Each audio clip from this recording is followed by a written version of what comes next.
Game Informer about the new Spider Weaver character coming to Marvel Strike Force. I'm glad that this was written by Brian. Brian has been on the channel here before. He is a daily Marvel Strike Force player, and he writes articles for Game Informer as well. Exclusive first look at Marvel Strike Force original Spider-Verse character, and they kind of go into the history of Kestrel and Deathpool. In 2021, Marvel Strike Force developer Scopely announced Kestrel, the first all-original character in the massive roster of its hero collecting mobile RPG.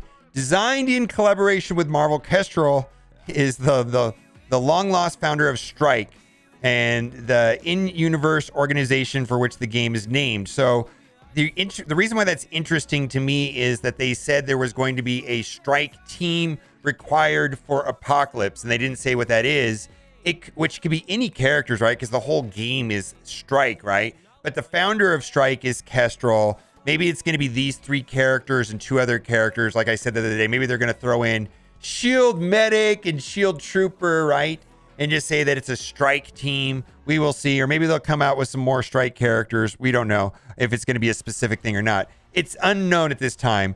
Later in the same year, the studio revealed Deathpool, second original character that imagined what the child of Deathpool and Death would look like and act like. While Deathpool originally was part of Deadpool's 30th anniversary, the studio's third original character comes as a result of Spider-Man's 60th anniversary.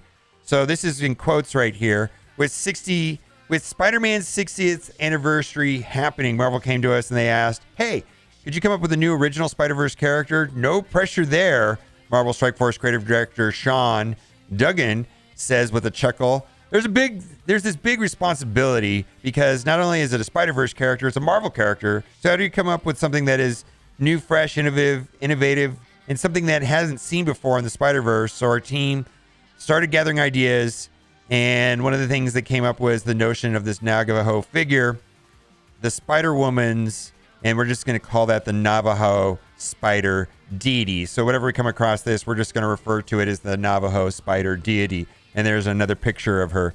Scopely has revealed exclusively through Game Informer that Spider Weaver is the third original character coming to Marvel Strike Force.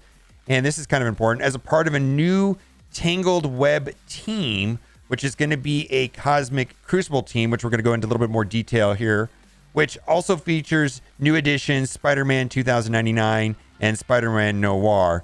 Scopely is intentionally leaving this new team as a trio, allowing players to figure out who works best in the fourth and the fifth slots. And they talk about that a little bit. Tangle Web is going to be the new force in Cosmic Crucible, our PvP game mode, Dugan says. They're going to be really crucial additional to the top of Wakandans and Limited X-Men. The Tangle Web team is going to be a three-person team. So they're going to have Spider Weaver, there's going to have Spider-Man Noir, and Spider-Man 2099, so that you've got a core three-person team and then a couple slots available for other characters. That will provide interesting opportunities for people to craft their own version of what's going to be viable in the Crucible with the Tangled Web team. And they mentioned some possibilities. There's Rhino getting a smackdown from Spider-Weaver. While Scopely doesn't foresee any particular characters as a surefire additions to the Tangle Web trio, all three members have a Spider-Verse tag, making them work well with other characters from the corner of the Marvel Universe. Depends on how you want to pick, how you want to play with some of them, of the theming and tags, because certainly with Spider-Verse, you could drop Doc Ock and maybe somebody else and mix and match a little bit. Dugan says maybe you can get some damage dealers in there like Electro. I don't know about that. We'll have to see. Symbiote Spider-Man is still a pretty solid character for a lot of people. And then I like these other suggestions where I definitely want to try them out. We definitely see some parries like Cloak and Dagger, or the Eternals that fit in. And we're more to talk about the Eternals. They're going to talk, this article actually talks about how the Eternals are not farmable, which I think is fantastic for Brian to bring up. I find that it interesting that when you have these three-person teams and then there are a couple of other slots, it allows for opportunities for players to explore. We're not going to read the backstory other than she was bitten by a spider. She lives in Las Vegas, Nevada. That's where I'm from. And then she becomes the Spider Weaver. Unlike many of her Spider-Verse compatriots, Spider Weaver is a global mystic protector hero. Meanwhile, Spider-Man 2099 follows suit with the majority of the Spider-Verse characters retaining his city biotags. Spider-Man Noir will be a city mystic character. My goodness, we're strapped on mystic gear right now. Feel like they know what they're doing by having 2 of these 3 be mystic. While both Spider-Man 2099 and Spider-Noir are important parts of the Tangled Web team, Dugan describes Spider-Weaver as being the anchoring character, and she is going to be a event campaign character. We never had a Spider-Verse protector, so she's going to be a protector. So playing with the idea of, that's the Navajo spider deity, as being a benevolent protector to humanity, we wanted Spider-Weaver to be this unique character, he says. The gameplay mechanics are going to be about her being able to heal and buff and put defensive barriers on the team, but also reduce incoming attacks. She basically destroys enemy teams' accuracy, which that sounds bonkers. They're just going to miss and everything. So they're going to be missing. There's a novel mechanic there where people will just not be able to hit her and her team. And then the rest of her team are going to be able to do damage, apply a lot of debuffs that are going to be very sticky in Cosmic Crucible to the enemy teams. With more animations there. The 2 previously original character Scopely created in collection with Marvel, Kestrel and Deathfall, are still relatively useful in the meta, even as it evolves at a rapid clip in Marvel Strike Force. And with that in mind, we players should expect Spider-Weaver to be quite useful outside of Cosmic Crucible, even if that's where Tangled Web will shine the brightest. Now, this is my favorite part of the article, where it talks about farmability and obtainability, and then it also talks about the month-long events, and it really made me scratch my head when I read it. And we're going to read it, and then we're going to have some commentary on it. Building an effective roster when Marvel Strike Force features hundreds of characters can be daunting. Creative director Sean Dugan recommends newer players chase easily farmable teams like Defenders or Avengers, but longtime players have far bigger fish to fry. Marvel Strike Force has spent much of 2022 steadily rolling out the Apocalypse Saga. A lot of people say, where is the road ahead for the last half of 2022? Well, it's all about Apocalypse. I don't think they could put much in that road ahead other than Apocalypse. A series featuring 4 legendary characters, each with their own teams, who eventually serve as the horseman to build Big Bad Apocalypse. So far, we've received Morgan Le Fay and a Darkhold team in Rogue Unlimited X-Men, with Red Hulk and his Gamma team on the horizon. With so many characters to level gear up and power up, the timing for a new seemingly important team to demand resources from players seems disadvantageous. So we're going to read, however, Scopely still hopes to make Spider-Weaver, Spider-Man 2099, and Spider-Man Noir well worth the players' time, so they don't skip building them. They don't want you to skip them. And then this is the whole, methodology and motto of what they do when they build characters. We try to make sure that every character is compelling in their own way, that every character has different utility, different value, and is exciting and as interesting as possible, Dugan says. We also like to try to make sure that, like Tangled Web, they're going to be useful in Cosmic Crucible, but they're also going to be useful in upcoming events and things that are going on. So you're always seeing opportunities from a core day-to-day use for the team, as well as limited time events over the course of the next year feed into the whole goal towards Apocalypse that we're shooting for.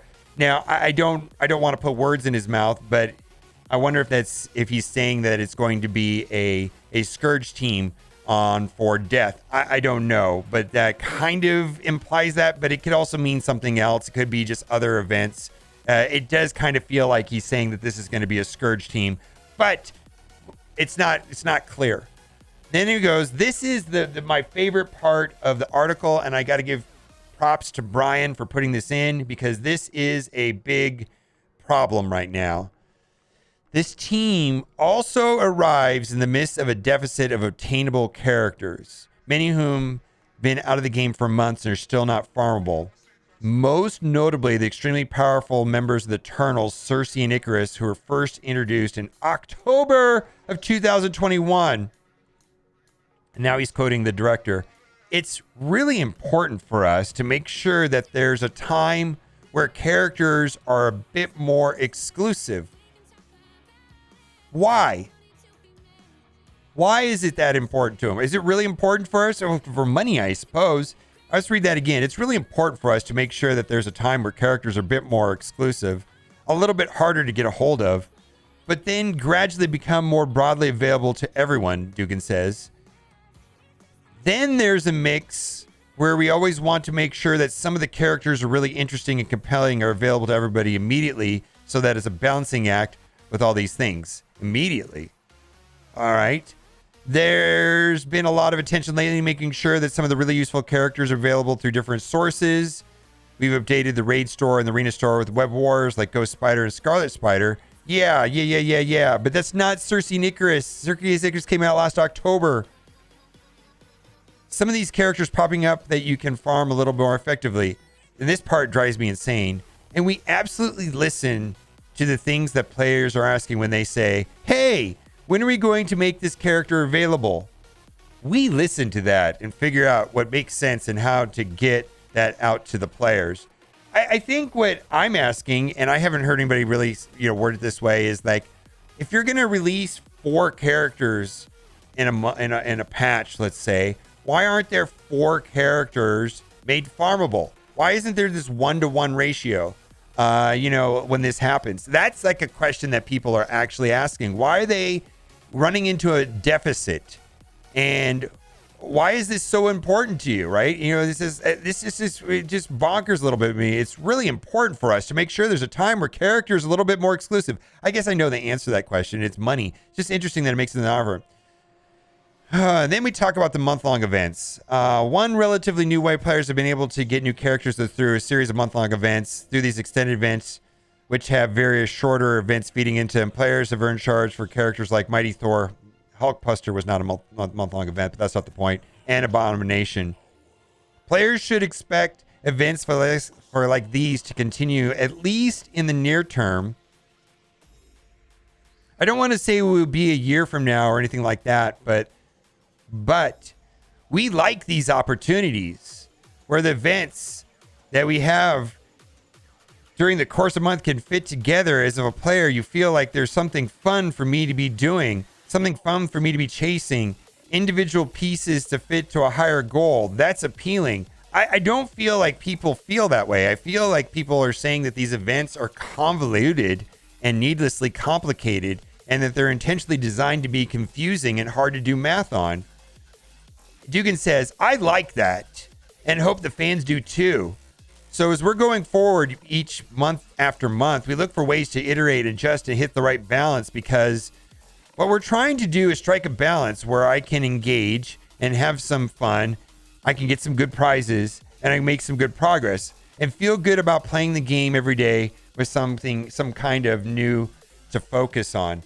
And here's the thing, like I want to say that some players really do like the month-long events, but I think the majority of them find them to be taxing and confusing for no reason at all, and unforgiving there at the very end. So there's a lot of frustration built into them, and I think that more people don't like them than do like them. To ensure the highest number of players can recruit Spider-Woman to their roster, she will be in a campaign event lock, yes, which is often considered to be one of the most player-friendly methods of character releases. Spider-Weaver, Spider-Man 2029, Spider-Noir join Marvel Strike Force as part of the 6.4 update, which Scopely tells me is coming soon. Players will be able to unlock 3 characters in the subsequent weeks. For more on Marvel Strike Force, be sure to check out our hub by heading here. And I think this is an excellent article. I'm personally looking forward to seeing how this plays out, specifically with her accuracy reduction. It looks like it's going to be a powerful mechanic, and now that we actually will have a Spider-Verse that is an actual protector, if we do run her in Doom 3, the Bio Node 2, and Adam Warlock applies Disrupted, we'll say at least know why now, because we'll actually have an actual protector. Maybe they'll get that bug fixed. Let me know what you think in the comment section about all this stuff. Are you excited about her? All right, guys, thanks for watching. Keep on gaming. Yeah, she's Mystic. Oh, we can't take her there because she's Mystic. Never mind. Oh, my God. Never mind. She's not Bio.